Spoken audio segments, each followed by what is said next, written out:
வணக்கம் நண்பா, நான் உங்கள் தமிழ் டெக்னிக்கல் குருஜி டெஃபி. இங்கே பார்த்தீங்கன்னா இங்கே பாருங்கள், ஃபேன்சி லுக்கில் ஒரு இயர்பட் லான்ச் பண்ணியிருக்காங்க. அதுக்கு பேர் வந்து GravityZன்னு கொடுத்துருக்காங்க. பக்கா ஃபேன்சியாக இருக்குது, கலரே வினோதமாக இருக்குது.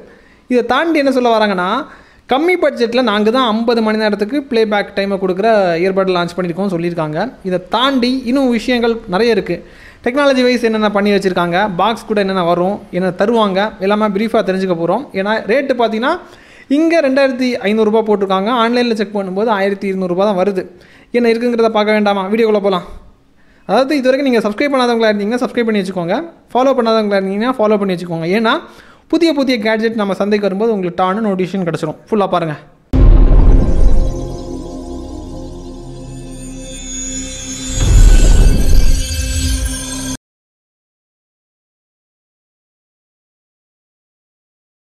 நண்பா, அன்பாக்ஸ் பண்ணிடலாம். பேக்கை பிரிக்கிறேன். பேக்கை பிரிக்கும் போது ஃப்ரண்ட்லேயே உங்களுக்கு சார்ஜிங் டாக் தெரியுது.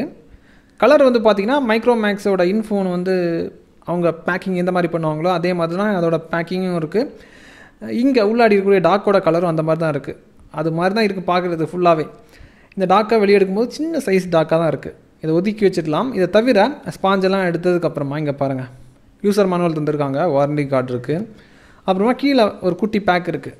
அந்த குட்டி பேக்கை பிரிக்கிறேன். இதை பிரிக்கும் போது இதற்கு சார்ஜ் பண்ணுறதுக்கு ஒரு charging cable, type C charging cable, அப்புறம் 2 பேர் ஆஃப் இயர் டிப்ஸ் இருக்குது. இவ்வளோ தான் உங்களுக்கு அன்பாக்சிங் வரும். நண்பா, இந்த டாக்கை பாருங்கள். டாக் ரொம்ப சிறிய சைஸாக இருக்குது.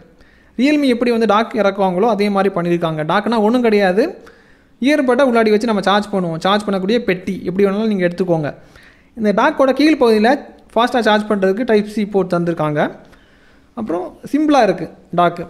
தென் பட்டை பாருங்கள். பட்டு மாடர்ன் ஏஜுக்கு ஏற்ற மாதிரி, இந்த ஜென்ரேஷனுக்கு ஏற்ற மாதிரி ரொம்ப ஸ்டைலிஷான லுக்கு. அப்புறம் கலர் வந்து மைக்ரோமேக்ஸோட கவர் எப்படி பண்ணுவாங்களோ அந்த கலரை காப்பி பண்ணி வச்சுருக்கிற மாதிரி இருக்குது. அது மாதிரி தான் இருக்குது தோற்றம். தென் டெக்னாலஜி வைஸ் பார்க்கும்போது ப்ளூடூத் வெர்ஷன் 5.2 அப்ளை பண்ணியிருக்காங்க. 5.3 இருக்குது மார்க்கெட்டில், ஆனால் ஸ்டேபிளாக இல்லை. ஸோ அதனால் 5.2 அப்ளை பண்ணியிருக்காங்க. அதிக ப்ளேபேக் டைமை கொடுக்குறதுக்கு டாக்கு பார்த்திங்கன்னா சின்ன சைஸில் இருக்குது.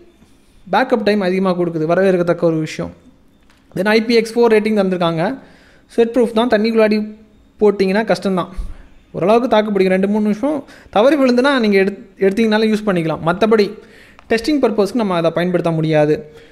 அப்புறமா ஃபாஸ்ட் சார்ஜிங் சப்போர்ட் இருக்குது. அதாவது 10 நிமிஷம் சார்ஜ் பண்ணிட்டீங்கன்னா 3 மணி நேரம் வரைக்கும் ப்ளேபேக் டைமை கொடுக்கும். அதாவது ஒரு எமர்ஜென்சி சுச்சுவேஷனில் பேட்டரி லோ ஆகிடுச்சுன்னு வச்சுப்போம், எங்கேயாவது நமக்கு சார்ஜிங் பண்ணக்கூடிய இடங்களில் சார்ஜ் பண்ணிட்டீங்கன்னா 3 மணி நேரம் கண்டினியூஸாக நீங்கள் ஃபோன் கால் பேசிக்கலாம். அப்படி சொல்கிறாங்க. நான் அந்த அளவுக்கு பேக்கப் கொடுக்காது. ஒரு 1.5 மணி நேரம் 2 மணி நேரம் நீங்கள் எதிர்பார்க்கலாம். இதுக்கப்புறமா 13 mmல டிரைவர் தந்திருக்காங்க. குயிக் பேரிங் இருக்குது. அதாவது டாக்கில் இருந்து பட்டை எடுக்கும்போது ஆட்டோமேட்டிக்காக பேர் ஆகிடும். 4 மைக்கு சுற்றி தந்திருக்காங்க. அதாவது 1200 பட்டில் 4 மைக்கு கொடுக்குறது பெரிய விஷயம். அப்புறமா கேமிங்க்கு சப்போர்ட்டட், லோ லேட்டன்சி இருக்குது. அவுட்புட் உங்களுக்கு 50 மில்லி செகண்டில் உங்களுக்கு இருக்கும். ஸோ யோசிச்சு பாருங்கள், 1200 ரொம்ப ஜாஸ்தியாக கொடுத்துருக்காங்க. நியாயமாக தான் இருக்குது. நியாயமான ப்ரைஸிங் வந்து கொடுத்துருக்காங்க. பட்ஜெட் ரேட்டில் இறக்கியிருக்காங்க. பாட்டு கேட்குறதுக்கும் திருப்திகரமாக இருக்குது. பேஸ் உணர முடியுது, சாஃப்ட்னஸ் உணர முடியுது, நல்லா தான் இருக்குது. டிடிஜி சிங்கிள் சர்டிஃபிகேஷன் கொடுக்குற மாதிரி பண்ணியிருக்காங்க. தேவைப்படுறவங்களுக்கு பைலிங் வந்து கீழே கொடுக்குறேன், தேவைப்படுறவங்க வாங்கிக்கோங்க. இன்னும் எக்கச்சக்கமான கேட்ஜெட்ஸ் இருக்குது. அப்கமிங் டேஸில் நிறைய உங்களுக்கு ரிவ்யூ பண்ணுறேன். இன்னும் ஒரு வாரம் நீங்கள் பார்த்ததுக்கப்புறம் நிறைய உங்களுக்கு சாய்ஸ் கிடைக்கும். ஸோ இது இந்த வாரத்தில் பட்ஜெட் ரேட்டில் ரிவ்யூ பண்ணதில் இதுவும் ஒன்று அப்படின்னு எடுத்துக்கோங்க. இன்னொரு நல்ல ஒரு அப்டேட்ஸை சந்திக்கலாம் நண்பா. Keep supporting.